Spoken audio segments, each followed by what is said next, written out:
सत्यराम, गुरु और शिष्य का प्रकरण चल रहा है। विशेष रूप से शिष्य के बारे में बता रहे हैं कि अज्ञ शिष्य किस प्रकार के होते हैं। एक शब्द सब कुछ गया, सदगुरु से समझाए, जैन लाया तैं लागे नहीं, फिर बूझे आए। जो मूर्ख शिष्य है उनका लक्षण बता रहे हैं दादू जी महाराज। एक शब्द सब कुछ गया। दादू जी महाराज कह रहे हैं कि सदगुरु ने एक शब्द के द्वारा सदगुरु को सब बता दिया। एक शब्द क्या? दादू जी महाराज अपनी वाणी में आगे कहेंगे, एक के अक्षर पीयू का, वो परमात्मा का एक ही अक्षर है पीयू का। अथवा इसको ये समझो कि ररंकार गुरु शब्द सुनाया, ताकि आरती कर्मन पाया। सदगुरु ने शिष्य को ररंकार शब्द सुनाया कि तू इस ररंकार शब्द का उच्चारण कर, इसका मनन कर, इस ररंकार शब्द को रटो। तो एक शब्द सब कुछ किया। सदगुरु ने एक ररंकार शब्द के द्वारा सब कुछ बता दिया। सदगुरु से समझाए, जह लाया तह लागे नहीं। सदगुरु ने शिष्य को आत्मचिंतन की प्रक्रिया बता करके और ये कहा कि तू इसे आत्मचिंतन कर इस प्रकार से, फिर बूझे आए। फिर भी जो है शिष्य समझता नहीं है और बार बार पूछता है आकर के कि महाराज कुछ साधन बताओ, कुछ साधन बताओ। दादू जी महाराज कहते हैं कि साधन बता तो दिया, एक शब्द बता दिया ररंकार, आत्मचिंतन की प्रक्रिया बता दी, उसको करो।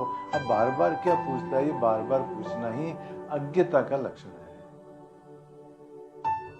और आगे बताते हैं दादू जी महाराज, ज्ञान लिया सब सीख सुन, मन का मैल न जाए, गुरु विचारा क्या करे, शिष्य विषय हला हल खाए। ज्ञान लिया सब सीख सुन, सारा ज्ञान ले लिया, सब सुन लिया, सब सीख लिया, वो मन का मैल न जाए, परंतु फिर भी मनोवृत्तियों का निग्रह नहीं किया। खाली ज्ञान सुनने से क्या होता है महाराज? खाली सीखने से क्या होता है? जब तक शिष्य अपने मन की वृत्तियों का निग्रह नहीं करेगा तब तक कुछ नहीं होने वाला है। वही बात बता रहे हैं, ज्ञान लिया सब सीख सुन, मन का मेल न जाए, गुरु विचारा क्या करे।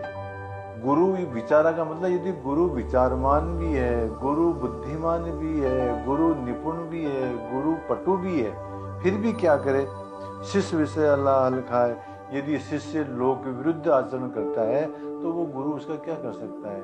अर्थात ये तो शिष्य को ही करना पड़ेगा कि अपने मनोवृत्तियों को एकाग्र करे और लोक और वेद के विरुद्ध आचरण न करे। और कहते हैं दादू जी महाराज कि सतगुरु की समझे नहीं, अपनी उपजे नाय, तो दादू क्या कीजिए, बुरी व्यथा मन। सदगुरु की समझे नहीं। सदगुरु जो समझाता है, जो सिखाता है, वो न तो समझता है और न सीखता है, और अपनी उपजे ना है, और खुद के अंदर भी बुद्धि नहीं है। तो दादू क्या कीजिए? दादू मतलब ऐसे शिष्य के साथ में क्या किया जाए? बुरी व्यथा मनवाए। बुरी व्यथा मनवाए मतलब उस शिष्य की विषयों के अंदर प्रवृत्ति है, विषयों के अंदर प्रीति है, उसकी वासना जन्य जो पीड़ा है वो शिष्य के जीवन से नहीं जा सकता है जब तक वो सद्गुरु के कहे के अनुसार नहीं करेगा। एक श्लोक आता है महाराज, यस्य नास्ति स्वयं प्रज्ञा, शास्त्रम तस्य करोति किम।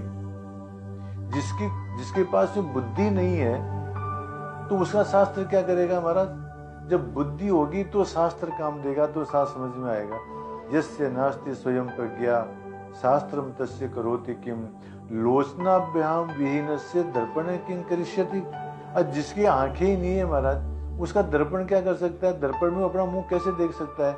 इसलिए जब तक स्वयं की प्रज्ञा नहीं होगी, स्वयं का प्रयास नहीं होगा, स्वयं जब तक समझेगा नहीं, स्वयं जब तक आत्मचिंतन में नहीं लगेगा, तब तक गुरु कुछ भी नहीं कर सकता महाराज।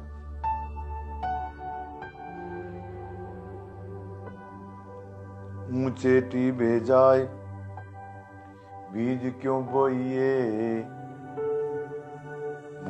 को समझाए वचन क्यों खोइए, नीम न मीठा होय सींचे गुड़ घी वसोए, हरिहा वाजिंद जाका पड़ा स्वभाव, जासी जीव से। वाह। दादू जी महाराज के शिष्य हैं वाजिंद जी महाराज। वो कहते हैं कि ऊंचे टीवे जाए बीज क्यों बोइए। ऊंची टीवी के ऊपर यदि जाकर बीज बोएंगे तो महाराज वो सफल नहीं हो पाएंगे, पानी ढलक जाता है, पानी रह नहीं पाता है टीवी के ऊपर, उन बीजों का विकास नहीं हो पाएगा। मूर्ख को समझाए वचन क्यों खोइए, और मूर्ख को समझा करके अपने वचन क्यों खोते हो महाराज, उसके समझ में नहीं आएगा। नीम ने मीठा होय सींचे गुड़ घी से, नीम को जो है चाहे कितना एक गुड़ और घी डालो उसके जड़ों के अंदर, परंतु मीठा नहीं होगा।